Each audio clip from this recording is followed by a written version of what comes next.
Good morning student, today's को the next topic that means population.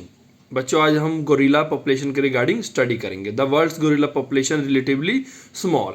तो बेटा, एक सर्वे के अकॉर्डिंग पाया गया है कि वर्ल्ड में जो गोरिल्ला का पॉपुलेशन है, पॉपुलेशन का तो मतलब पता है ना, पॉपुलेशन का मतलब होता है कितने नंबर्स में गोरिल्ला रह गए अब। तो उन्होंने ये पाया है कि गोरिल्ला काफ़ी कम नंबर्स में बचे हुए हैं। ऑल थ्री गोरिल्लास का मतलब क्या है? वेस्टर्न, ईस्टर्न और mountain gorilla. All three gorilla subspecies are listed as endangered by the US fish and wildlife services.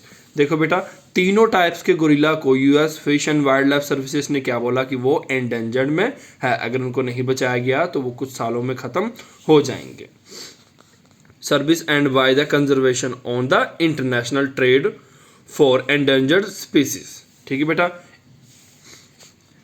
There are currently about 50,000 western lowland gorillas living in the wild in the west central Africa. मतलब क्या कर रहे हैं? 50,000, only 50,000 gorilla ही बचे हैं जो कहाँ रह रहे हैं? वेस्ट सेंट्रल अफ्रीका में। ठीक है बेटा। This gorillas is also the type of most often seen in the juice. और इनमें से भी कई सारे गोरिल्लास आपको कहाँ देखने को मिलेंगे? जूस में मिलेंगे, जू में मिलेंगे। ठीक है बेटा। The eastern lowland gorillas population has declined significantly in the recent decades. जो ईस्टर्न गोरिल्लास की बात करें तो उनकी जो पॉपुलेशन है वो कम होनी शुरू हुई है कुछ इस रिसेंट डिकेड। रिसेंट डिकेड का मतलब होता है बेटा 10 year.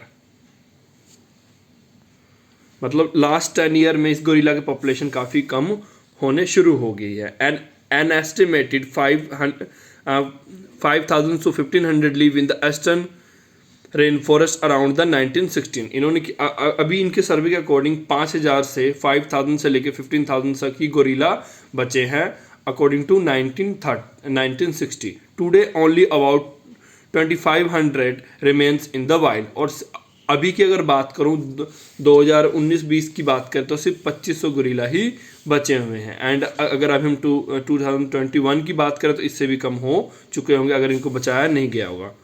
And the only few dozens live in the wild zones, world zoos. और इनमें से क्या बोल रहे हैं कि 2,500 के से भी कम गोरिल्ला बचे हैं जंगलों में। और अगर हम बात करें कितना, फ्यू दर्जन्स, मतलब कुछ दर्जन। एक दर्जन में बेटा 12 होते हैं, तो कुछ दर्जन ही गोरिल्ला जो हमें जू में देखने को मिल जाएंगे। How did the dodo become extinct? क्यों डोडो खत्म हो गए, एक्सटिंक्ट हो गए? The dodo is a flightless bird native to the. सबसे पहले बेटा डोडो के रिगार्डिंग बता दूं, डोडो क्या था? एक बर्ड की किस्म थी। ठीक है बेटा। बर्ड जैसे स्पीसीज होती थी वो, पर वो उड़ती नहीं थी। ठीक है बेटा। और ये हमें मिलती थी island in the central Indian ocean में मिलती थी। और ये अगर हम बात करें, ओशन बिकम एक्सटिंक्ट अराउंड 1800। मतलब कि 1800 में ही ये एक्सटिंक्ट हो सकता है। यानी कि आज से अगर हम बात करें, आज से बेटा 250 ईयर्स पहले ही एक्सटिंक्ट हो चुके हैं। Pigs, monkeys and rodent introduced by the sailors ran wild and the probably bear the greatest responsibility for the dodo extinction। ये क्या बोल रहे हैं? पिग, monkeys और rodent जो हैं ये भी काफ़ी ज़्यादा रिस्पॉन्सिबल है डोडो के एक्सटेंशन के लिए। ठीक है बेटा। Dodo eggs were a popular food item for them. क्योंकि बेटा पिग्स, मोंकी और रोडेंट के लिए डोडो का जो एग होता था वो काफ़ी अच्छा फूड वो मानते थे। और वो उनको जहाँ भी डोडो का वो एग मिलता था वो उन्हें खा जाते थे। इसका मतलब क्या हुआ कि टाइम के साथ डोडो के एग को मंकीस या पिग्स ने हमला करके ख़त्म करना शुरू कर दिया। और इससे क्या हुआ कि उनके न्यू जो बच्चे होने थे वो नहीं हो पाए, जिससे क्या हुआ, टाइम के साथ डोडो ख़त्म हो गया। Humans contributed to the problem by the.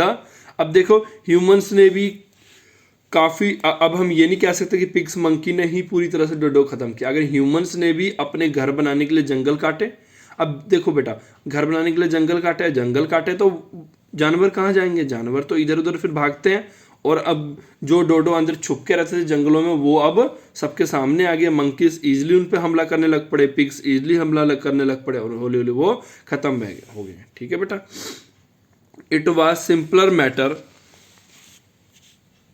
for the seaman hungry for the flesh meat to walk up them and dispatch them with the club. Dodos become extinct on the island of Mauritius soon after 1680. अगर हम Mauritius की बात करें तो वहाँ 1680 में extent हुआ. On the island of Reunion around the 1715 और the survived the Iceland, और एक आइसलैंड था वहाँ पे 1800 तक वो सरवाइव कर पाए किसी तरह से, जब तक वहाँ पे इंसानों ने मतलब कि वहाँ का, देखो बेटा, इकोसिस्टम हमारा तब तक बना रहेगा जब तक हम उसे नहीं छेड़ेंगे. और ये नहीं होता कि एक दिन में अर्थ आती है और अपना इकोसिस्टम बना लेती है. अर्थ को भी अपना इकोसिस्टम जनरेट करने में बेटा काफ़ी साल लग जाते हैं. ठीक है, नेक्स्ट करेंगे हम माइग्रेशन.